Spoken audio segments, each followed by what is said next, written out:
اعوذ باللہ من الشیطان الرجیم بسم اللہ الرحمن الرحیم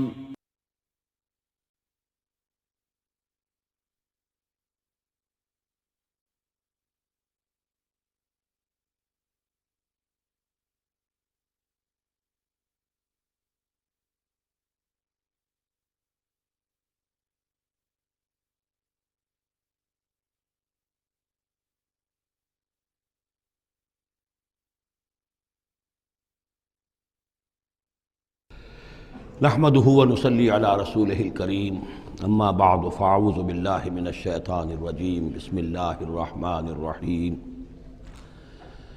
سبحان الذي أسرى بعبده ليلا من المسجد الحرام إلى المسجد الأقصى الذي باركنا حوله لنريه من آياتنا إنه هو السميع البصير وآتينا موسى الكتاب وجعلناه هدى لبني إسرائيل ألا تتخذوا من دوني وكيلا ذرية من حملنا مع نوح إنه كان عبدا شكورا صدق اللہ العظیم۔ اس سے پہلے کہ ہم سورہ بنی اسرائیل کا ترجمہ شروع کریں، سورہ نحل کے آخری حصے میں ایک بڑی عظیم آیت آئی تھی کہ جس کے حوالے سے کسی قدر وضاحت ہونی چاہیے، لیکن چونکہ اس وقت میں چاہتا تھا کہ وقت کے اندر اندر اس کا ترجمہ مکمل ہو جائے تو میں اس وقت رکا نہیں۔ یہ آیت نمبر 125 ہے سورہ مبارکہ کی، ادع الی سبیل ربک بالحکمۃ والموعظۃ الحسنۃ وجادلھم باللتی ہی احسن۔ اصل میں اس میں دعوت اسلامی اور دعوت دین کے 3 مختلف لیولز کا تذکرہ ہے۔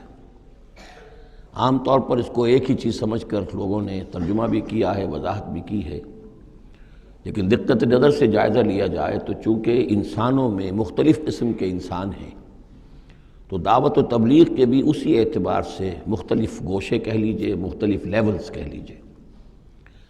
مثلا یہ کہ انسانوں میں ایک چھوٹی بڑی ہی مائنیوٹ مائنورٹی ہوتی ہے جن کو ہم انٹیلیجنسیا کہتے ہیں۔ یہ وہ لوگ ہیں کہ جو عقل سے کام لیتے ہیں، کسی بات کو قبول کرتے ہیں تو پہلے عقل سے سمجھتے ہیں تب قبول کرتے ہیں، جذبات سے نہیں۔ اور یہ کہ کسی شے کو رد کرتے ہیں تو دلیل سے کرتے ہیں، اگر قبول کرتے ہیں تو دلیل سے، رد کرتے ہیں تو دلیل سے۔ یہ انٹلیکچول مائنورٹی آپ اسے کہیں یا انٹیلیجنسیا کہیں، یا یہ کہ اس کے لیے برین ٹرسٹ بھی ایک لفظ ہے کہ ہر معاشرے کے اندر اس طرح کے لوگ ہوتے ہیں، اور یہ ہوتے بہت کم ہیں تعداد میں، لیکن ڈیسائسو ہوتے ہیں۔ اس معاشرے کا جو بحیثیت مجموعی رخ ہے وہ یہ معین کرتے ہیں۔ عوام کی حیثیت جو ہے وہ ایسے ہے جیسے ایک انسان کے جسم میں ہاتھ پاؤں ہیں، اعضاء و جوارے ہیں، لیکن جو حیثیت ایک انسان کے جسم میں دماغ کی ہے وہ اس برین ٹرسٹ کی ہوتی ہے، انٹیلیجنسیا کی۔ یہ طبقہ جو ہے اس کو دعوت جو دی جائے تو ظاہر بات ہے کہ وہ واعظ سے نہیں، جذباتی نہیں، بالحکمہ، پختہ باتیں، عقلی دلائل، محکم باتیں، وہ حکمت جس کے بارے میں فرمایا گیا وَمَن یُؤْتَ الْحِکْمَةَ فَقَدْ أُوتِیَ خَیْرًا کَثِیرًا، سورہ بقرہ میں ہم پڑھا ہے۔ اور وہ حکمت کے جو 3 جگہ پر حضور صلی اللہ علیہ وسلم کی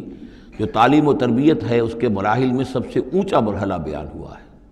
یتلو علیہم آیاتہ ویزکیہم ویعلمہم الکتاب والحکمہ۔ یہ حکمت جو ہے گہری باتیں، دانائی کی باتیں، عقل کی باتیں، مسلمہ اصول، ان کے حوالے سے یہ سمجھنا کہ کس شے کی اہمیت زیادہ ہے، کس شے کی اہمیت کم ہے، کیا چیز پرائمری امپورٹنس کی ہے، کیا سیکنڈری ہے، ان چیزوں کو جاننے والے لوگ جو ہیں، جو اصول پہچان لیتے ہیں، پھر اصولوں کو منطبق کرنا جانتے ہیں، تو ان کے لیے دعوت جو ہے وہ بھی بہرحال اسی سطح کی ہونی چاہیے کہ وہ دعوت جو ہے دلائل پر، براہین پر۔ جب قرآن کہتا ہے اپنے مخالفین سے ہاتوا برہانکم ان کنتم صادقین، لاؤ دلیل لاؤ، تو ظاہر بات ہے کہ پھر ان کے مخاطبین جو ہیں ان کو بھی حق پہنچتا ہے کہ وہ دلیل طلب کریں۔ اب اس کے لیے ظاہر بات ہے کہ وہی شخص یہ کام کر سکتا ہے جو خود اپنی ذہنی سطح کے اعتبار سے کافی بلند ہو چکا ہو، جس کا اپنا شعور بہت پختہ ہو چکا ہو۔ جب تک کہ وہ خود حکیم نہ ہو تو حکمت کے ساتھ دعوت کیسے دے گا؟ لیکن ایک ہے عام سطح لوگوں کی، عام لوگ جو ہیں جن کے دماغوں میں اس طرح کے کوئی فطور نہیں ہوتے، کوئی وہ عقل کی چھلنی لگی ہوئی نہیں ہوتی، ان کے جذبات جو ہے اچھے، اگر جذبات اچھی بات کہی جائے تو جذباتی طور پر بھی اپیل ہو جاتی ہے۔ یوں سمجھیے کہ دل جو ہے ان کے کھلے ہیں، کھلی کتاب کے مانند ہیں، آپ جو چاہیں لکھ دیجئے، جیسے کھلی صاف سلیٹ ہے، اس پر آپ نے جو چاہا لکھ دیا۔ ایسے لوگوں کے لیے یہ ہے کہ موعظۃ الحسنہ، ایک بات جو ہے اچھی بات ہو، خلوص سے ساتھ کہی جائے، وہ شخص یہ محسوس کرے کہ جو بات یہ کہہ رہا ہے مجھ پر دھونس نہیں جمانا چاہتا، اپنے علم کا روب نہیں ڈالنا چاہتا، بلکہ یہ در حقیقت میری خیر خواہی کی وجہ سے، مجھ سے نفرت نہیں کرتا، میری تحقیر نہیں کر رہا ہے، جو یہ مجھ سے کہہ رہا ہے وہ خلوص سے کہہ رہا ہے۔ از دل خیزت بر دل ریزت، دل سے بات نکلے گی اور دل پہ جا اترے گی، یہ ہے موعظہ حسنہ۔ عوام الناس کے لیے دعوت جو ہے وہ اس لیول کے اوپر ہوتی ہے، وہ زیادہ عقلی اور منطقی اور بحثیں اور ان کے سامنے فلسفے کی جو ہے وہ کتابیں کھول کر آدمی بیٹھ جائے تو یہ گویا کہ ان پر ظلم ہے، یہ ان کے لیے تکلیف ما لا یطاق ہے۔ تو سب سے اوپر کا لیول ہے ادع الی سبیل ربک بالحکمہ، پھر ہے والموعظۃ الحسنہ عوام کے لیے۔ نمبر 3 وہ ہوتے ہیں کچھ لوگ معاشرے کے اندر کہ جو لوگوں کو گمراہ کرنے پر تلے ہوتے ہیں۔ مثلاً عیسائی مشنریز ہیں، انہیں تو خرچے ملتے ہیں، ان کے تنخواہیں ہیں، ان کے بجٹس ہیں، بڑی بڑی حکومتوں کی طرح کے بجٹ ان کے ہیں، ان کی ٹریننگ اس لیے ہو رہی ہے، انہیں خاص خاص ایشوز کے اوپر ٹرین کر کے بھیجا جاتا ہے مناظرہ کرنے کے لیے۔ قادیانیوں کا نظام ہے، بہائیوں کا نظام ہے، ان کے لیے یہ ہے کہ لوگوں کو ٹریننگ دے کر وہ مجادلے کے لیے، مناظرے کے لیے، بحث کے لیے، اس کے لیے ان کو تیار کیا گیا ہوتا ہے۔ یہ بات مان کر دینے والے نہیں ہوتے، آپ خلوص کے ساتھ ان سے بات کریں گے تو وہ در حقیقت وہ تو یوں سمجھیے کہ ادھار کھائے بیٹھے ہوتے ہیں اس پر کہ انہوں نے بات نہیں ماننی، بلکہ یہ کہ لوگوں کو گمراہ کرنا، ان کے ساتھ جدال کرنا پڑتا ہے، جو جھگڑنا بھی پڑتا ہے، بحث بھی کرنی پڑے گی۔ لیکن اس بحث میں بھی جو ہمارے ہاں مناظرے کا لفظ آیا ہے، قرآن مجید میں مناظرے کا لفظ نہیں آیا ہے، مجادلے کا لفظ آیا ہے۔ جادلہم، ہاں ان سے جھگڑو، انہیں جواب دینے پڑیں گے ایسے کہ جو انہیں خاموش کر دیں، اگر وہ خاموش نہیں ہوں گے تو عوام الناس کے اوپر ان کا اثر ہو جائے گا۔ لیکن اس مجادلے میں بھی تمہارا اپنا اخلاقی معیار برقرار رہنا چاہیے، نیچے نہ اترو، گالم گلوچ پر نہ آ جاؤ، بہت گھٹیا انداز اختیار نہ کر لو، بلکہ جیسے کہا گیا کہ ان کے معبودوں کو گالیاں نہ دینی شروع کر دو، بلکہ یہ کہ ان میں بھی ہمیں آداب، اس کے اندر بھی آداب کو ملحوظ رکھتے ہوئے۔ تو یہ 3 لیولز ہیں، ادع الی سبیل ربک بالحکمۃ والموعظۃ الحسنۃ وجادلہم بالتی احسن۔ اب اس میں ہر ایک کے لیے پھر تیاری کرنی ہوگی۔ قادیانیوں سے مباحثے کرنے کے لیے ظاہر بات ہے عام آدمی نہیں کر سکتا جب تک کہ ان اسپیشل ایشوز کے اوپر اس کو صحیح جو ہے اس کو تعلیم نہ دے دی گئی ہو، اس کی پوری تربیت نہ ہو گئی ہو۔ اور اسی طریقے سے جو بہائیوں نے کوئی مسائل اٹھائے ہوئے ہیں، منکرین حدیث نے کوئی اٹھائے ہوئے ہیں، تو اس طرح کے لیے جو ہے یہ 3 لیولز ہیں، ان کو سمجھ لیجیے۔ اب آئیے ہم سورہ بنی اسرائیل کی طرف چل رہے ہیں۔ یہ قرآن مجید کے وسط میں 2 عظیم خزانے ہیں حکمت قرآنی کے، سورہ بنی اسرائیل اور سورۃ الکہف، اور یہ نہایت حسین و جمیل جوڑا ہے۔ اس میں جوڑے ہونے کی جو نسبتیں ہیں، نسبت زوجیت، کیا کیا مشابہتیں ہیں، کس کس اعتبار سے کمپلیمنٹری ہیں، وہ تو ظاہر بات ہے کہ میں شروع میں زیادہ وقت نہیں لے سکتا، یہ تو دوران جب ہم ترجمہ کریں گے، پڑھیں گے، بات واضح ہو جائے گی۔ لیکن 1-2 موٹی موٹی باتیں دیکھ لیجئے۔ اس سورت کا آغاز ہو رہا ہے سبحان الذی اسریٰ بعبدہ، اللہ کی تسبیح کے ساتھ۔ سورہ کہف شروع ہوگی الحمدللہ الذی انزل علی عبدہ الکتاب، الحمدللہ، اور حدیث نبوی میں آیا ہے التسبیح نصف المیزان والحمدللہ تملؤہ، نظام جو میزان معرفت خداوندی ہے وہ آدھی ہو جاتی ہے تسبیح سے، سبحان اللہ کہنے سے، اور پر ہو جاتی ہے الحمدللہ کہنے سے۔ یہ دونوں مل کر گویا کہ معرفت خداوندی کا جو بھی انسان کے پاس ہو سکتا ہے اثاثہ اور جو پونجی ہو سکتی ہے اس کی تکمیل ہو جاتی ہے۔ یہ ہم آگے چل کر المسبحات میں اس مضمون پر تفصیلی گفتگو کریں گے، لیکن یہاں نوٹ کر لیجئے تسبیح سے شروع ہو رہی ہے سورہ بنی اسرائیل اور تحمید سے، الحمدللہ الذی انزل علی عبدہ الکتاب۔ پھر یہ کہ یہاں ہے ذکر اللہ اپنے بندے کو لے گیا، وہاں ہے اللہ نے اپنے بندے پر کتاب اتاری، یہ گویا کہ ریسیپروکل معاملہ ہو رہا ہے۔ دونوں جگہ عبد کا لفظ آیا، رسول کا لفظ نہیں آیا۔ سبحان الذی اسریٰ بعبدہ، الحمدللہ الذی انزل علی عبدہ الکتاب۔ اس طرح آخر میں آپ دیکھیں گے 2 آیت قل سے شروع ہوتی ہے، عبد الرحمن ایما تدعوا فلہ الاسماء الحسنی،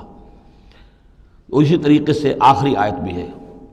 اور پھر اسی طریقے سے سورہ کہف کی بھی آخری 2 آیتیں قل سے شروع ہوتی ہے۔ 4 قل ہیں، 4 قل تو سورتوں کے ہیں، قل یا ایھا الکافرون اور قل هو اللہ احد اور قل اعوذ برب الفلق اور قل اعوذ برب الناس، 4 قل بہت مشہور ہیں، لیکن یہ 4 قل جو ہیں، 2 آیتیں قل والی یہ سورہ بنی اسرائیل کے آخر میں آئی، اور 2 آیتیں قل والی جو سورہ کہف نہایت عظیم آیات ہیں، اور ان دونوں میں بھی وہی ریسیپروکل نسبت ہوگی کی طرف کہ میں نے اشارہ کیا ہے۔ ایک اور خاص بات یہ ہے ان صورتوں میں کہ یہ اس طریقے سے انٹرلاکڈ ہے، جیسے ریل گاڑی کے 2 ڈبے ہوتے ہیں، ان کو جوڑا ہوا ہوتا ہے بیچ میں، انٹرلاکڈ ہوتے ہیں۔ یہ جو ہے وہ ختم ہوگی سورہ مبارکہ کبر ہو تکبیرا قل الحمد للہ الذی لم یتخذ ولدا، کہو کہ قل حمد، کل تعریف اللہ کے لیے ہے جس نے کسی کو اپنا بیٹا نہیں بنایا۔ یہ آخری آیت ہے، اور اس حکم پر گویا کہ تعمیل کرتے ہوئے اگلی صورت نازل ہو رہی ہے، الحمد للہ الذی انزل علی عبدہ الکتاب ولم یجعل لہ عوجا۔ اس طریقے سے یہ دونوں جوڑے جو ہیں باہم انٹرلاک بھی ہیں۔ یہ سورہ بنی اسرائیل جو ہے، اس کا پہلا رکوع اس اعتبار سے بہت اہم ہے، بہت عظیم ہے کہ اس میں بنی اسرائیل کی تاریخ کے 4 ادوار کا تذکرہ ہے، جو کہ حضور صلی اللہ علیہ وسلم کی بعثت تک گزر چکے تھے۔ 2000 برس کی تاریخ ان کی ہے، جس کو کہ 4 ادوار میں یہاں 4 آیتوں میں سمو کر بیان کر دیا گیا۔ اس کا ہمارے لیے فائدہ کیا ہے کہ ایک حدیث نبوی میں آیا ہے، لَيَأْتِيَنَّ عَلَىٰ أُمَّتِي مَا أَتَىٰ عَلَىٰ بَنِي إِسْرَائِيلَ حَزْوَ النَّعْلِ بِالنَّعْلِ، میری امت پر بھی وہ تمام حالات وارد ہو کر رہیں گے جو بنی اسرائیل پر وارد ہوئے، بالکل ایسے جیسے کہ ایک جوتی دوسری جوتی سے مشابہ ہوتی ہے۔ جوتیوں کا جوڑا زمین پر رکھا ہو تو آپ کو مختلف نظر آئیں گے، جوتیوں کے رخ جو ہیں وہ مختلف ہوں گے پنجوں کے حساب سے، لیکن اگر ان کے تلووں کو جوڑ دیں گے تو معلوم ہوگا کہ ان میں کوئی فرق نہیں ہے۔ تو اسی طریقے سے 4 ادوار امت مسلمہ، امت محمد صلی اللہ علیہ وسلم کی تاریخ کے گزر چکے ہیں۔ تو گویا کہ اپنے آپ کو سمجھنے کے لیے بھی یہ آئینہ جو ہے ان آیات میں جو تاریخ بنی اسرائیل کا آ رہا ہے وہ بہت مفید ہے۔ چنانچہ اس پر میں نے ایک مضمون لکھا تھا، وہ پھر پہلے تو اب چھپتا ہے چھوٹی شکل میں، وہ کتابچہ ہے تنظیم اسلامی کا تاریخی پس منظر، اور اس کے بعد ایک بڑی کتاب بھی اب آ چکی ہے، سابقہ اور موجودہ مسلمان امتوں کا ماضی، حال اور مستقبل، اردو میں وہ کتاب بھی موجود ہے جو اس موضوع پر ہے۔ لیکن اس ضمن میں جو کچھ مجھ پر کھلا ہے وہ در حقیقت ان آیات کے حوالے سے اور اس حدیث کی کنجی سے، وہ حدیث جو ہے گویا کہ وہ ایک کنجی کی حیثیت رکھتی تھی، جس سے کہ میں نے ان آیات میں جو خزانہ مضمر ہے علم کا اور معرفت کا اور معلومات کا، اس کو میں نے کھولا ہے اللہ کے فضل و کرم سے۔ اب جو ہے انگریزی میں بھی یہ کتابچہ جو ہے چھوٹا بھی موجود ہے، rise and fall of the Muslim ummah, اور دوسری طرف انگریزی میں اب دوسری کتاب کی بھی ترجمانی آ گئی ہے، لیسنز فرام ہسٹری، اور وہ سب کے سب جیسا کہ میں نے عرض کیا یہاں سے ماخوذ ہے۔ سبحان الذی اسریٰ بعبدہ لیلا من المسجد الحرام الی المسجد الاقصی، پاک ہے وہ ذات کہ جو لے گئی راتوں رات اپنے بندے کو صلی اللہ علیہ وسلم مسجد الحرام سے، یعنی مکہ مکرمہ خانہ کعبہ کے پاس سے، الی المسجد الاقصی، دور کی مسجد کی طرف، یعنی یروشلم، بیت مسجد اقصی جو کہ قبلہ رہا ہے بنی اسرائیل کا، الذی بارکنا حولہ، جس کے ماحول کو ہم نے بابرکت بنایا ہے۔ یہ بابرکت اس اعتبار سے بھی ہے کہ بہت ہی یعنی دنیاوی اعتبار سے بھی بہت زرخیز علاقہ ہے، بہت اچھی آب و ہوا ہے،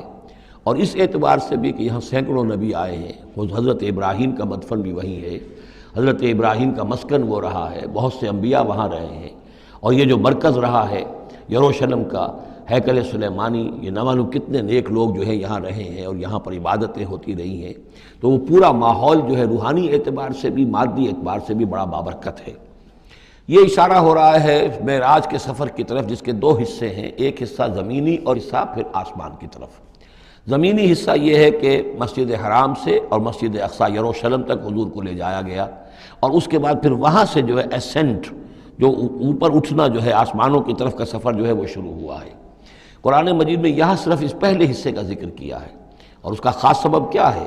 اس کا سبب یہ ہے کہ اب گویا کہ اعلان ہو رہا ہے کہ محمد الرسول اللہ صلی اللہ علیہ وسلم کو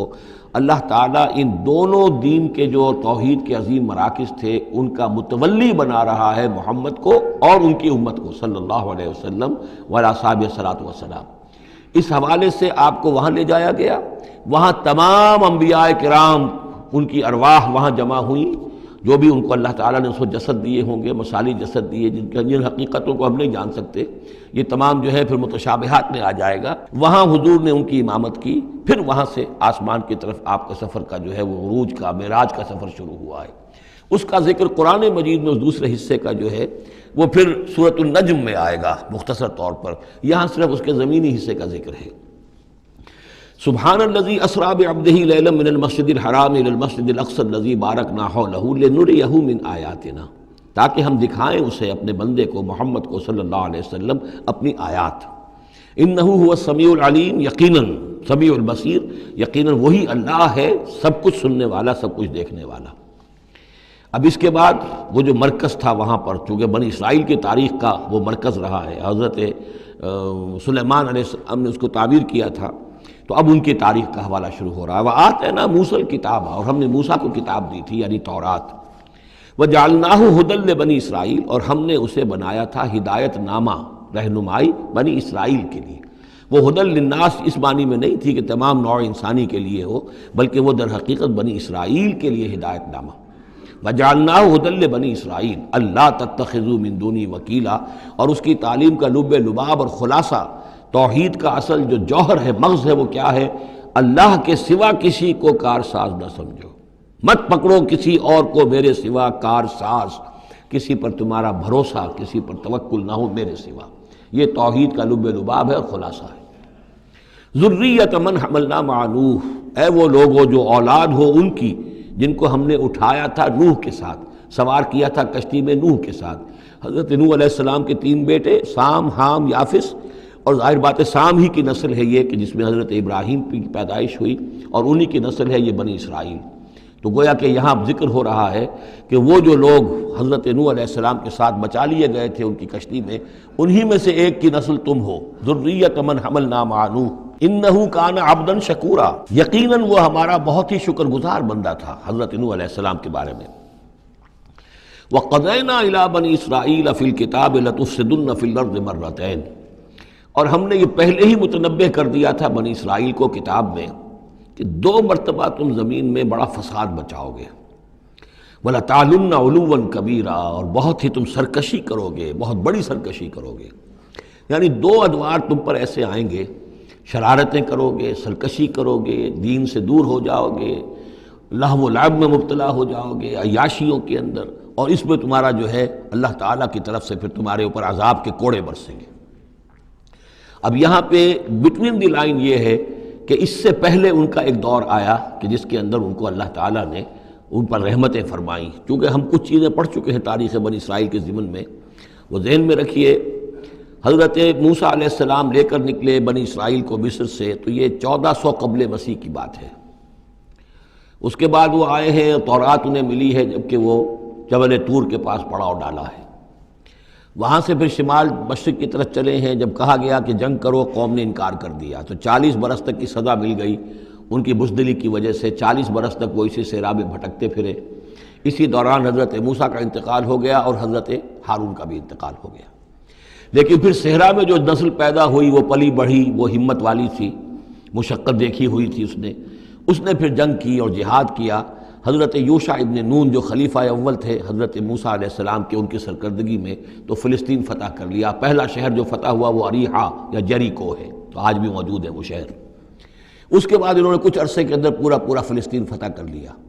لیکن غلطی یہ کی کہ اس میں ایک مرکزی حکومت نہیں بنائی، بہت سے 12 حکومتیں، 12 قبیلے تھے، جیسے 12 چشمے ان کو دیے گئے تھے، 12 حکومتیں بنا لی۔ پھر آپس میں لڑنے بھی لگے، طوائف الملوکی ہوئی۔ تو آس پاس کے جو مشرک اور کافر قومیں تھیں سیریا وغیرہ میں اور آس پاس اردن کے رہنے والی، انہوں نے پھر جو ہے ان کے اندر ریشہ دوانی شروع کی، اور ایک دور یہ آیا کہ اس میں ان کو بہت سے لوگوں کو اپنے گھروں سے نکال دیا گیا،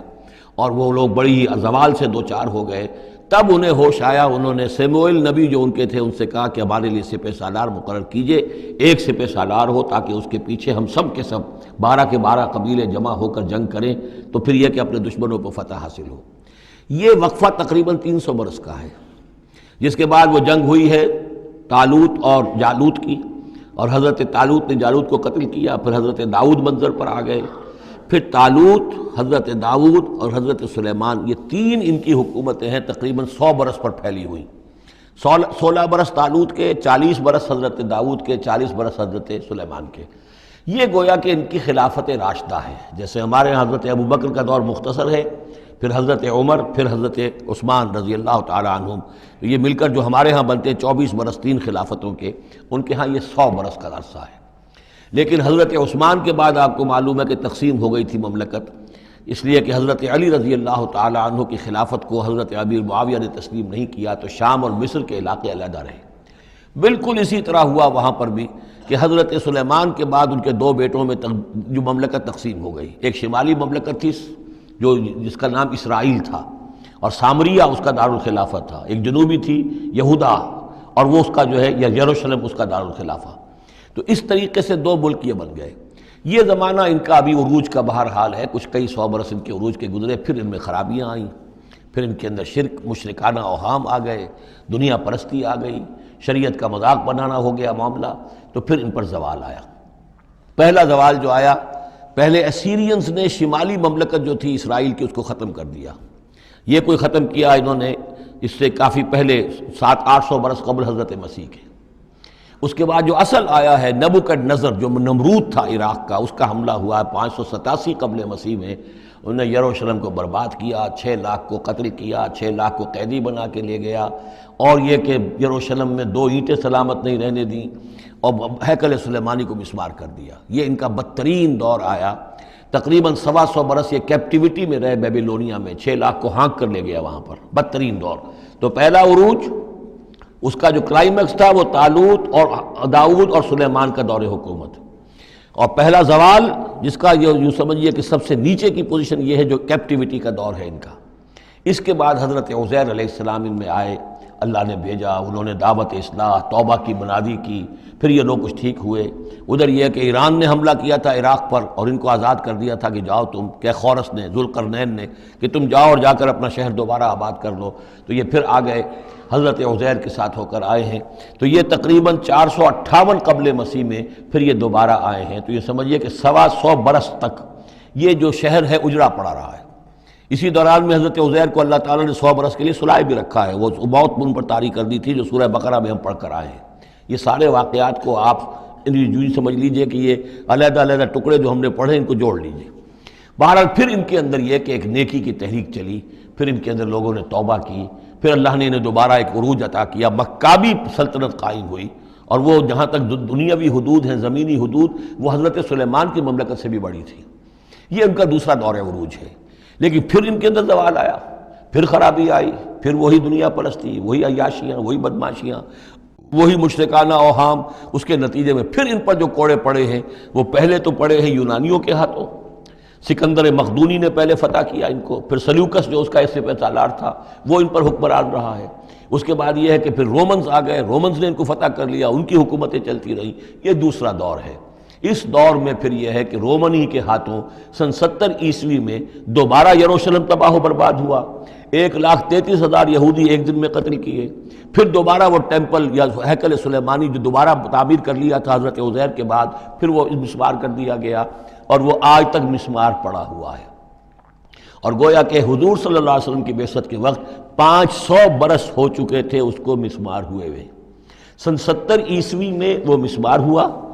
اور 571 میں حضور کی پیدائش ہے، یعنی آپ کی پیدائش بھی پورے 500 برس بعد ہوئی ہے، جبکہ یہ رومیوں کے ہاتھوں ہیکل سلیمانی تباہ و برباد کر دیا گیا تھا۔ یروشلم میں پھر کوئی متنفس نہیں رہا، لیکن یہ کہ بعد میں جو ہے اس کے اندر ان کو یہاں سے نکال باہر کیا گیا، ان کا ڈائسپورا شروع ہو گیا۔ وہ ڈائسپورا اس صدی کے شروع میں ختم ہوا ہے، وہ پھر میں بعد میں بات کروں گا۔ یہ ساری داستان بڑی اہم ہے، اس لیے کہ یہ سابقہ امت مسلمہ ہے۔ یہ وہ امت مسلمہ ہے جس کے ہاں 1400 برس تک نبوت رہی، جس کے ہاں 3 کتابیں نازل ہوئی ہیں، جن کے بارے میں قرآن میں 2 جگہ ہے کہ یا بنی اسرائیل اذکروا نعمتی التی انعمت علیکم وانی فضلتکم علی العالمین، میں نے تمام جہان والوں پر تمہیں فضیلت دی ہے۔ تو اسی طریقے سے پھر ان کو معزول جب کرنے کے بعد ہم سامنے آئے ہیں تو حضور نے بتایا وہی کچھ تم پر بھی ہوگا اور وہی کچھ ہم پر بھی ہوا ہے۔ ہمارا بھی پہلا عروج عربوں کی زیر قیادت تھا، پھر زوال آیا۔ پہلے پٹائی ہوئی کروسیڈرز کے ہاتھوں، پھر جو پٹائی ہوئی ہے، بڑی پٹائی جو ہوئی ہے وہ ہوئی ہے پھر ہلاکو اور چنگیز کے ذریعے سے، فتنہ تاتار۔ اس کے بعد پھر جو ہے وہ قیادت بدل گئی، عربوں کی قیادت کے بجائے ترکوں کی قیادت آ گئی۔ وہ وہی لوگ جنہوں نے لاکھوں کروڑوں مسلمان قتل کیے پھر وہ ایمان لے آئے، اسلام لے آئے، انہی کے ذریعے کی مختلف حکومتیں بنی، ترکان تیموری اور ترکان صفوی اور ترکان سلجوقی اور ترکان عثمانی۔ لیکن اس کے بعد پھر ان پر بھی زوال آیا، وہ ہم نے دیکھ لیا اس صدی میں گریٹ اوٹومان امپائر جو ہے اس صدی کے شروع میں ختم ہو گئی، اور ہم پر بھی جو دوسرا جو دور آیا عذاب کا وہ یورپ کی قوموں کے ذریعے سے آیا۔ کہیں انگریز آ گئے، کہیں فرانسیسی آ گئے، کہیں اطالوی آ گئے، کہیں اسپینیئرز آ گئے، کہیں ڈچ آ گئے۔ تو جیسے کہ یہودیوں پر بھی دوسرا عذاب جو آیا تھا وہ گریکس اور رومنز کے ہاتھوں، اسی طریقے سے مسلمانوں پر بھی دوسرا زوال کا دور جو آیا ہے وہ یورپین کولونیل پاورز کے ہاتھوں آیا۔ ہم نے یہ طے کر دیا تھا، پہلے ہی سنا دیا تھا بنی اسرائیل کو کہ تم اپنی تاریخ میں 2 مرتبہ بہت فساد مچاؤ گے اور بہت سرکشی کرو گے۔ فَإِذَا جَاءَ وَعْدُ أُولَاهُمَا، جب ان دونوں میں سے پہلے وعدے کا وقت آ گیا، بَعَثْنَا عَلَيْكُمْ عِبَادًا لَنَا أُولِي بَأْسٍ شَدِيدٍ، ہم نے تم پر مسلط کر دیے اپنے ایسے بندے جو بڑی سخت جنگ کرنے والے، بڑے سخت جنگجو تھے۔ فَجَاسُوا خِلَالَ الدِّيَارِ، تو وہ تمہاری آبادیوں میں، ملکوں میں گھس گئے۔ وَكَانَ وَعْدًا مَفْعُولًا، اور وہ وعدہ جو اللہ کا تھا وہ پورا ہو کر رہا۔ یعنی جب تم شرارت کرو گے، جب تم دین سے برگشتہ ہو جاؤ گے، جب تم اللہ کی کتاب کو اور اللہ کے قانون کو جو ہے وہ مذاق اور ہنسی بنا لو گے، تو پھر تم پر ہمارے عذاب کے کوڑے پڑیں گے۔ یہ میں بتا چکا ہوں، پہلے یہ کوڑے آئے اسیرینز کے ہاتھوں جنہوں نے ختم کر دیا اسرائیلی مملکت کو، پھر یہ آئے نیبوکڈنیزر کے ہاتھوں، بیبیلونینز کے ہاتھوں، جس نے کہ یروشلم کو بھی برباد کیا، 6 لاکھ کو قتل کیا، 6 لاکھ کو ساتھ لے گیا اور ہیکل سلیمانی مسمار کر دیا۔ ثم رددنا لکم الکرۃ علیہم، پھر ہم نے تمہاری باری لوٹائی ان پر۔ پھر اللہ تعالیٰ نے ان کو پھر ایک مرتبہ پھر وہ دی، سہارا دیا، چاہے وہ سہارا ایرانیوں کی وجہ سے ہوا کہ خورس یا سائرس ذوالقرنین، اس نے اب عراق پر حملہ کیا اور پھر یہاں پہ ان کو اجازت دے دی کہ تم چلے جاؤ اور جا کر اپنا شہر دوبارہ آباد کر لو، تو یہ واپس آئے۔ ثم رددنا لکم الکرۃ علیہم، پھر ہم نے تمہاری باری لوٹائی دی ان پر، وامددناکم، اور تمہاری مدد کی، بے اموال، اموال کے ذریعے سے بھی، وبنینا، اور اولاد بیٹوں کے ذریعے سے بھی، وجعلناکم اکثر نفیرا، اور پھر ہم نے تمہیں بنا دیا ایک کثیر تعداد والی قوم، تم پھلے پھولے پھر ایک بڑی پراسپرس قوم بن گئے۔ ان احسنتم احسنتم لانفسکم، تم نے اگر کوئی بھلائی کمائی تو اپنے نفس کے لیے بھلائی کمائی، اپنے لیے کمائی، اپنے فائدے کے لیے۔ وَإِنْ أَسَأْتُمْ فَلَهَا، اور اگر کوئی برا کام کیا تو وہ بھی اپنے لیے کیا، اس کا وبال تم پر دنیا میں بھی آیا اور آخرت میں بھی اس کا عذاب آئے گا۔ فَإِذَا جَاءَ وَعْدُ الْآخِرَةِ، جب وہ دوسری مرتبہ کی وہ سرکشی اور تمرد اور شیطنت تمہاری اور تمہارا جو ہے دین سے برگشتگی کا دور آیا، تو دوسرے وعدے کا وقت آیا، لِيَسُوءُ وُجُوهَكُمْ، یہاں وہ الفاظ محذوف سمجھیے، بَعَثْنَا عَلَيْكُمْ عِبَادًا لَنَا أُولِي بَأْسٍ شَدِيدٍ، وہ گویا کہ الفاظ یہاں ریپیٹ نہیں کیے گئے۔ دوبارہ پھر ہم نے تمہارے اوپر ایسے زوردار لوگوں کو مسلط کیا، لِيَسُوءُ وُجُوهَكُمْ، تاکہ وہ تمہارے چہروں کو بگاڑ دیں، تمہارے حلیے بگاڑ دیں۔ وَلِيَدْخُلُوا الْمَسْجِدَ كَمَا دَخَلُوهُ أَوَّلَ مَرَّةٍ، اور وہ داخل ہوں مسجد میں، یعنی مسجد اقصیٰ میں، ہیکل سلیمانی میں، جیسے کہ وہ داخل ہوئے تھے پہلی مرتبہ۔ جیسے بے حرمتی کی تھی بیبیلونینز نے بیت المقدس کی اور ہیکل سلیمانی کی، ایسی ہی بے حرمتی پھر کی ہے ٹائٹس رومی نے سن 70 عیسوی میں اس ہیکل کی بھی، اور ہیکل کو مسمار کر دیا۔ لِيَدْخُلُوا الْمَسْجِدَ كَمَا دَخَلُوهُ أَوَّلَ مَرَّةٍ وَلِيُتَبِّرُوا مَا عَلَوْا تَتْبِيرًا، اور یہ کہ تباہ و برباد کر دیں ہر اس شے کو جس کے اوپر بھی ان کو اختیار اور قبضہ حاصل ہو جائے۔ عَسَىٰ رَبُّكُمْ أَن يَرْحَمَكُمْ، یہ دور گزر چکے 2000 برس، یعنی ان کا سیکنڈ جو سمجھیے کہ زوال کی انتہا تھی وہ چلی آ رہی تھی 500 برس سے محمد الرسول اللہ صلی اللہ علیہ وسلم کی بعثت کے وقت تک۔ ایک عروج، ایک زوال، پھر عروج، پھر زوال، اور زوال کو 500 برس ہو گئے تھے جب کہ حضور کی بعثت ہوئی اور یہ قرآن نازل ہوا۔ ان حالات میں کہا جا رہا ہے عسیٰ ربکم ان یرحمکم، تمہارا رب اب بھی تم پر رحم فرمانے کو تیار ہے، ممکن ہے کہ تمہارا رب تم پر رحم کرے۔ وَإِنْ عُدْتُمْ، اگر تم نے وہی روش اختیار کی، وہی کفر کیا، وہی حق کو ماننے سے انکار کیا اور اعراض کیا، عدنا، پھر ہم وہی کچھ کریں گے جو ہم نے پہلے کیا تھا۔ وَجَعَلْنَا جَهَنَّمَ لِلْكَافِرِينَ حَصِيرًا، اور ہم نے کافروں کے لیے جہنم کو تو باڑا بنا رکھا ہے، جیل تو بنا رکھی ہے ہم نے جو ان سب کا احاطہ کر لے گی۔ جس طرح کہ جانوروں کے باڑے میں بند کر دیا جاتا ہے، اسی طریقے سے قید خانہ ہم نے تیار کر رکھا۔ آخرت کا قید خانہ تو ہے ہی، اس دنیا میں بھی تم پر عذاب کے کوڑے برسیں گے۔ ان ھذا القرآن یہدی للتی ہی اقوم، دیکھو اب یہ قرآن جو ہم نازل کر رہے ہیں اپنے بندے محمد پر صلی اللہ علیہ وسلم، یہ گویا کہ اب شاہ درا ہے، اللہ کی رحمت میں داخل ہونا ہے تو اس سے داخل ہونا ہوگا، اس کو مانو تو تمہارے لیے اللہ کی رحمتوں کے دروازے پھر کھل جائیں گے۔ جو بھی اللہ نے وعدے کیے ہیں اپنے اس آخری نبی اور ان کی امت کے لیے، تم بھی اس میں شامل ہو جاؤ گے، انہی کی برکتوں سے تم بھی حصہ پاؤ گے۔ ان ھذا القرآن یہدی للتی ہے اقوم، یقیناً یہ قرآن ہے جو اب راستہ دکھا رہا ہے اور رہنمائی کر رہا ہے اس راہ کی طرف جو سب سے سیدھی ہے، اقوم۔ وَيُبَشِّرُ الْمُؤْمِنِينَ، اور بشارت دیتا اہل ایمان کو، الذین یعملون الصالحات، جو نیک عمل بھی کریں، ان لہم اجرا کبیرا، کہ ان کے لیے بہت بڑا اجر ہے، وَأَنَّ الَّذِينَ لَا يُؤْمِنُونَ بِالْآخِرَةِ۔ اب دیکھیے جہاں بھی وہ بات آتی ہے عمل کی خرابی کی تو ایمان بالآخرہ کا تذکرہ، اور وہ لوگ کہ جو ایمان نہیں رکھتے آخرت پر، اعتدنا لہم عذابا علیما، ان کے لیے تو ہم نے فراہم کیا ہوا ہے دردناک عذاب۔ یہ پہلا رکوع 10 آیات کا بہت ہی اہم ہے تاریخی اعتبار سے، اور اس کو سمجھنا چاہیے۔ یہ خد و خال یہ ہماری ہی گویا کہ امت مسلمہ ایک ہم ہیں، الحمدللہ امت محمد میں شامل ہیں، لیکن یہ بھی ایک امت مسلمہ تھی، یہ سابقہ امت مسلمہ ہے، اور ابھی یہ ختم نہیں ہوئی ہے، موجود ہے۔ اگر ڈپوزڈ ہے، معزول کر دی گئی ہے، وہ دوسری بات ہے،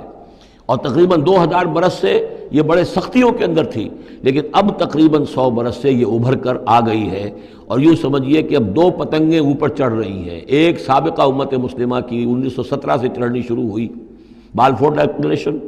1948 میں اسرائیل بن گیا، 1967 میں اسرائیل کی جو ہے توسیع ہو گئی، 1991 میں آپ کو معلوم ہے کہ جو اس کا اربوں میں ایک ہی دشمن ہو سکتا تھا جس سے اسے خطرہ تھا، عراق، اس کا برکس نکال دیا گیا۔ اب وہ اس پورے علاقے کے اندر تو ایک اتنی بڑی طاقت ہے کہ کسی عرب ملک کے اندر یہ جرت نہیں ہے کہ وہ اسرائیل کا مقابلہ کر سکے۔ لیکن یہ کہ امت مسلمہ میں بھی رنائسنس شروع ہوا ہے، یہ بھی اپنے انتہائی زوال کو پہنچ چکی تھی اس صدی کے آغاز میں۔ پہلی جنگ عظیم کے بعد جب سلطنت عثمانیہ ختم ہوئی، خلافت ختم ہو گئی 1924 میں،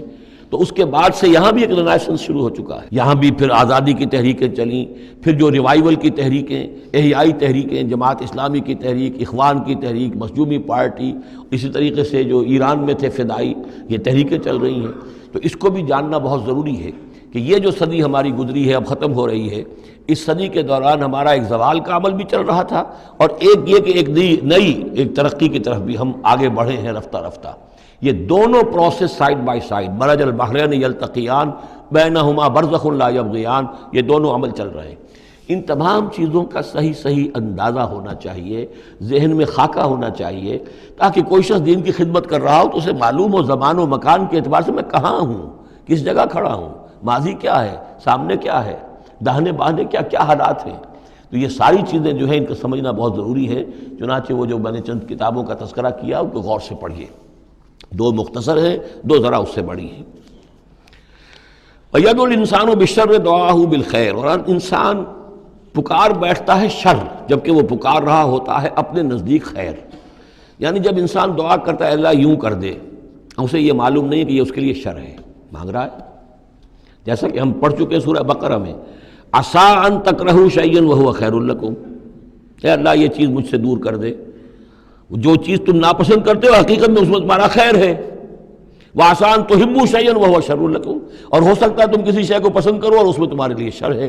اللہ یعلم وانتم لا تعلمون، اللہ جانتا ہے تم نہیں جانتے۔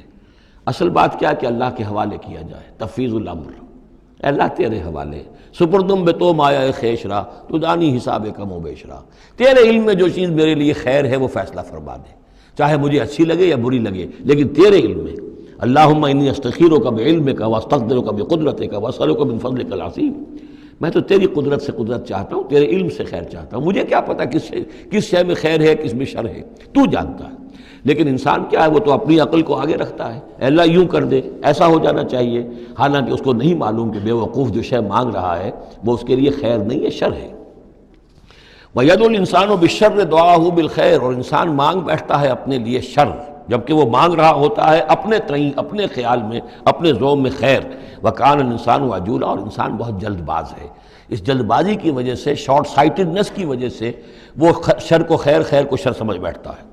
وَجَعَلْنَا اللَّيْلَ وَالنَّهَارَ آیَتَيْنِ، اور ہم نے رات اور دن کو 2 نشانیاں بنا دیا ہے۔ فَمَحَوْنَا آیَةَ اللَّيْلِ، تو ہم نے رات والی نشانی کو تو تاریک بنا دیا، اسے مٹا دیا، محو کر دیا۔ وجعلنا آیۃ النہار مبصرۃ، اور دن والی نشانی کو ہم نے سجھانے والی بنا دیا، روشن کر دیا۔ لتبتغوا فضلا من ربکم، تاکہ اس روشنی کے اندر تم اپنے رب کا فضل تلاش کرو، تمہاری جو معاشی جد و جہد ہے اس کے لیے بھاگ دوڑ کر سکو۔ ولتعلموا عدد السنین والحساب، اور دن اور یہ رات کا جو فرق ہے اور تفاوت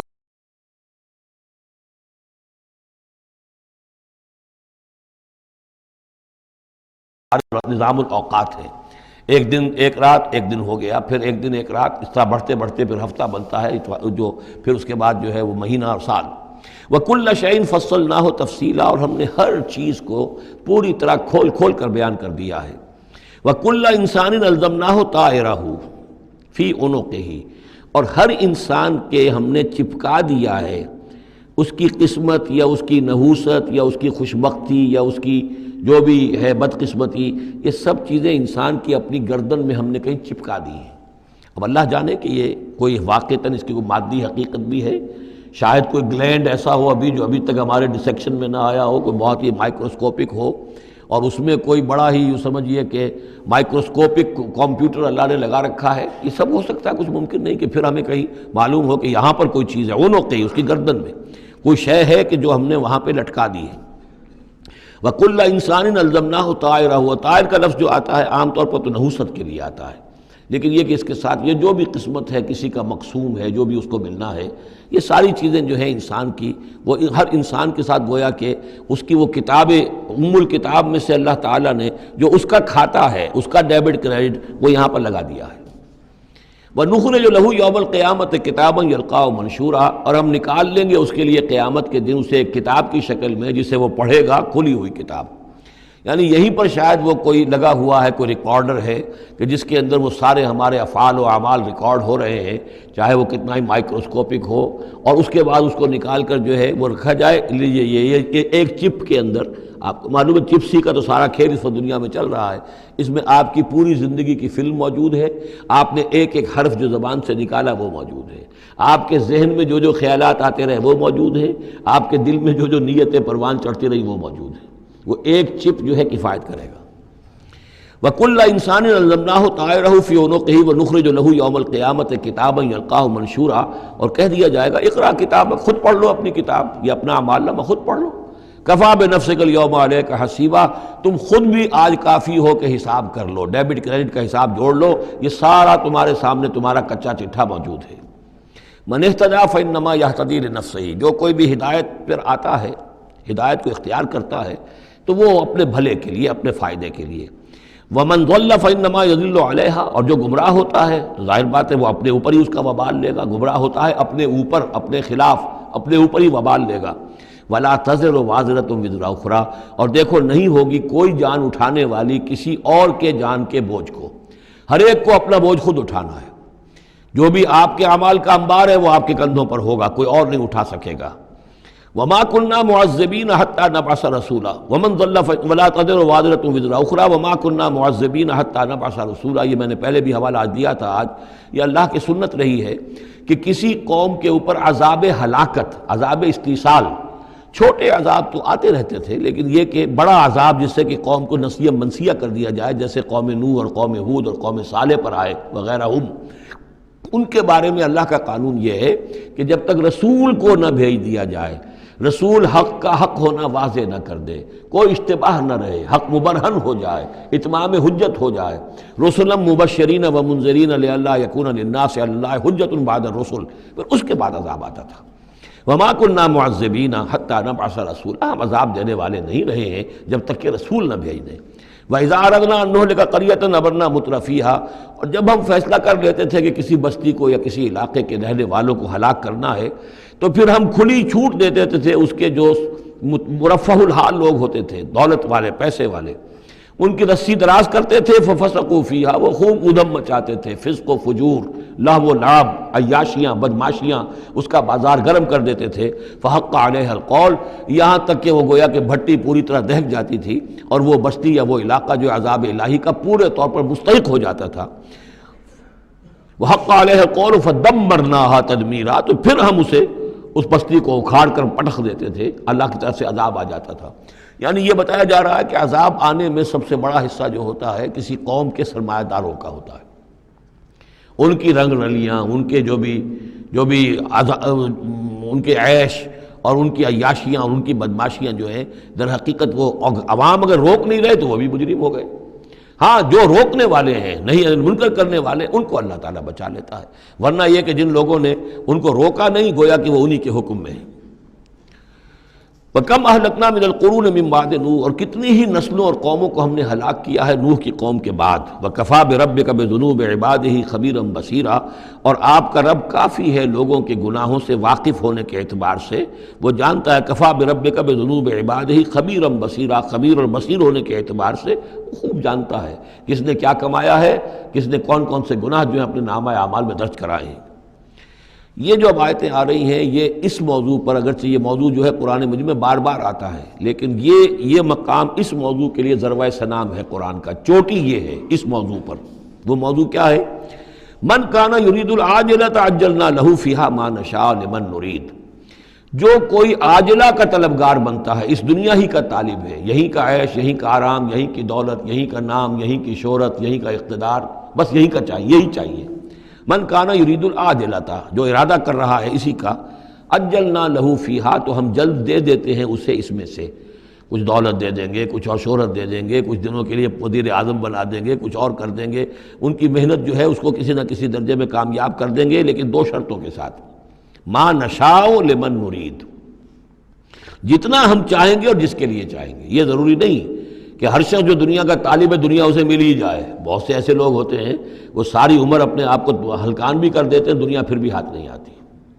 ایسا بھی ہوتا ہے۔ یہ اللہ کا فیصلہ ہوتا ہے، جتنا ہم چاہتے ہیں، جس کو چاہتے ہیں، دنیا میں اس کی محنت کا نتیجہ دے دیتے ہیں۔ من کانا یرید العاجلۃ عجلنا لہ فیہا ما نشاء لمن نرید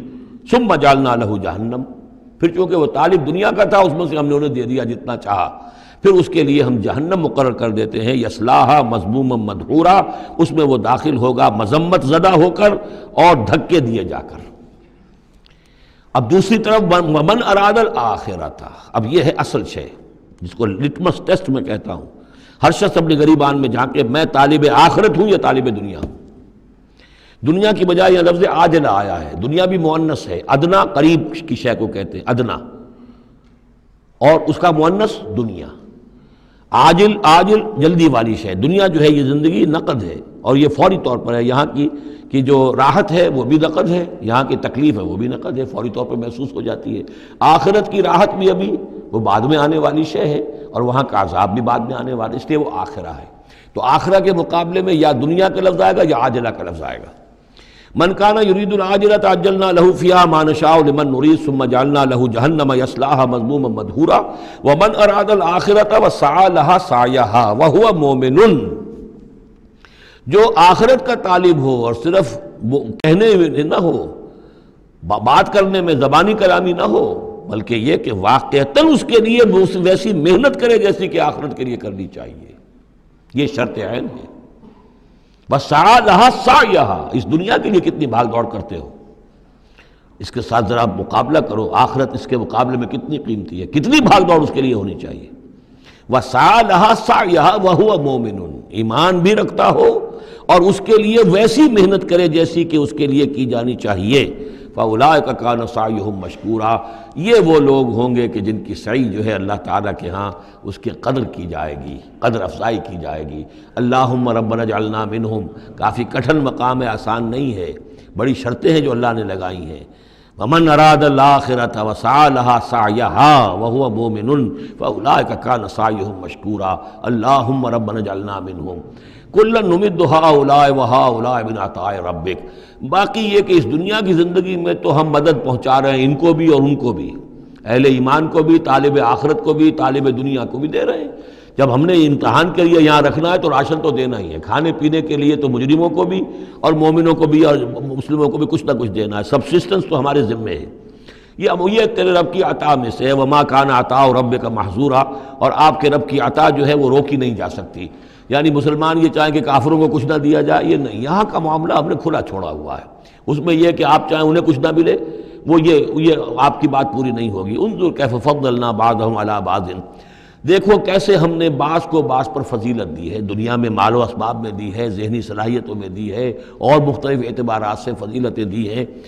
وَلَلْآخِرَةُ أَكْبَرُ دَرَجَاتٍ وَأَكْبَرُ تَفْضِيلًا، لیکن آخرت جو ہے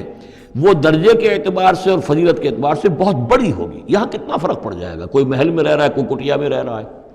اچھا وہ 20 سال رہ لے گا محل میں، یہ 20 سال رہے گا کٹیا میں، کتنا فرق پڑ گیا۔ لیکن وہاں جو ہے ہمیشہ ہمیشہ کے لیے رہنا ہے، روح و ریحان و جنت نعیم، جنات و عدن میں، یا ہمیشہ کے ہمیشہ رہنا ہے جہنم کے اندر، وہ کتنا فرق ہوگا۔ یہاں کا کیا فرق ہے؟ کچھ بھی نہیں، مرنا اسے بھی ہے اسے بھی ہے،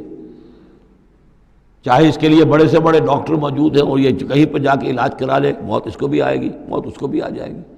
زیادہ یہ اسے حسرت رہے گی کہ میں علاج نہیں کرا سکا، بس اللہ اللہ خیر صلی اللہ، لیکن کیا سب جن کو جو علاج کرا سکتے ہیں ان سب کو شفا ہو جاتی؟ کتنے ہی ہیں لاکھوں روپیہ خرچ کر کے آتے ہیں، اس کے بعد بھی وہ شفا تو نہیں ہوتی۔ لا تجعل مع اللہ الہا آخر، اللہ کے ساتھ کسی اور کو الہ نہ بناؤ۔ فتقعدا، پھر تمہیں بیٹھ رہنا پڑے گا مذموما مخذولا، مذمت زدہ ہو کر اور اللہ کی جناب سے بے توفیق بنا کر۔ اللہ تعالیٰ جو ہے خذلان الہی، مخذولا، بے یار و مددگار چھوڑ دے گا۔ پھر اس کے بعد یہ 2 رکوع جو ہیں یہ بہت اہم ہیں، جیسا کہ میں نے عرض کیا تھا، یہ حضرت عبداللہ ابن عباس رضی اللہ تعالیٰ عنہما کے نزدیک یہ تورات کی تعلیم کا نچوڑ ہے، 10 commandments, the Quranic version of 10 commandments. تورات میں جو احکام 10 آئے تھے اس کا یہ قرآنک ورژن ہے جو یہاں پر آ رہا ہے۔ اس کا خلاصہ ہم پہلے پڑھ چکے ہیں سورہ انعام کے آخری حصے میں، یہاں ذرا وہی باتیں ہیں کہ ذرا تفصیل سے آئی ہیں۔ وَقَضَىٰ رَبُّكَ أَلَّا تَعْبُدُوا إِلَّا إِيَّاهُ، تیرے رب نے فیصلہ کر دیا ہے کہ نہیں پوجو گے سوائے اس کے کسی کو۔ وَبِالْوَالِدَيْنِ إِحْسَانًا، اور اللہ کے اور والدین کے ساتھ احسان، نیک سلوک۔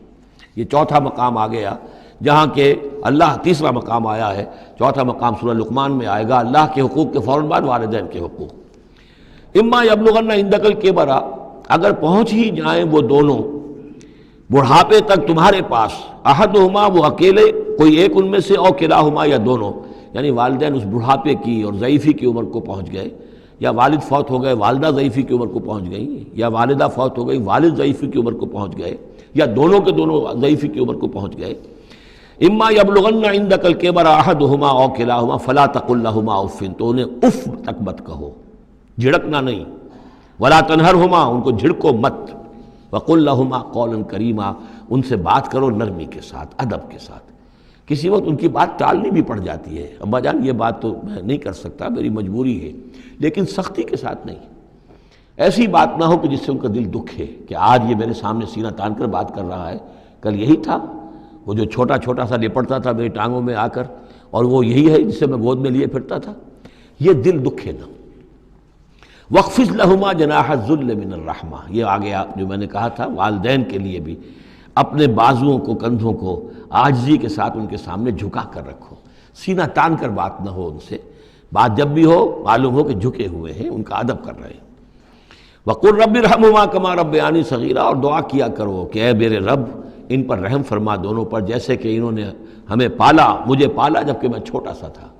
میں تو سب سے زیادہ ضعیف تھا، کمزور تھا، میرے لیے غذا کا، میرے آرام کا، مجھے تکلیف ہو تو تڑپتے یہ تھے،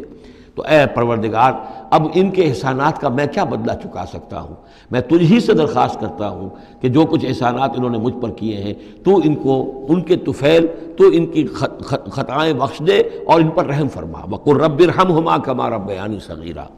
رَبُّكُمْ أَعْلَمُ بِمَا فِي نُفُوسِكُمْ، تمہارا رب واقف ہے خوب جو کچھ تمہارے دلوں میں ہوتا ہے۔ ان تکونوا صالحین فإنہ کان للأوابین غفورا، اگر تم واقعی نیک ہوگے تو یقیناً اللہ تعالیٰ تم میں سے جو واقعی اللہ کی طرف رجوع کرنے والے ان کے لیے غفور ہے۔ اس میں اشارہ ہے کسی وقت بوڑھے والدین،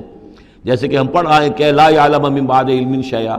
وہ کبھی بچوں کی سی آتے نعوت کر آتی ہیں، پھر کبھی وہ ایسی باتیں کہتے ہیں کہ جو نہیں کی جا سکتی، کہیں روکنا بھی پڑتا ہے، ٹوکنا بھی پڑتا ہے، لیکن یہ کہ اگر مجبوراً کہیں ایسی بات کرو اور کرو ادب کے ساتھ، سختی نہ ہو، تو پھر یہ کہ اللہ تعالیٰ جانتا ہے تمہاری نیت کو، کہ تم اگر اپنے والدین کی یہ بات نہیں مان پا رہے ہو، تمہاری مجبوری ہے، وہ تم جانتے ہو، اللہ تعالیٰ کے علم میں ہے، تو اللہ غفور اور رحیم ہے۔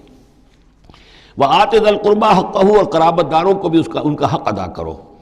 والمسکین، اور مسکین کو، وابن السبیل، اور مسافر کو، ولا تبذر تبذیرا، اور نام و نمود کے لیے اپنی دولت مت اڑاؤ۔ تبذیر جو ہے اسراف سے بہت بڑا جرم ہے۔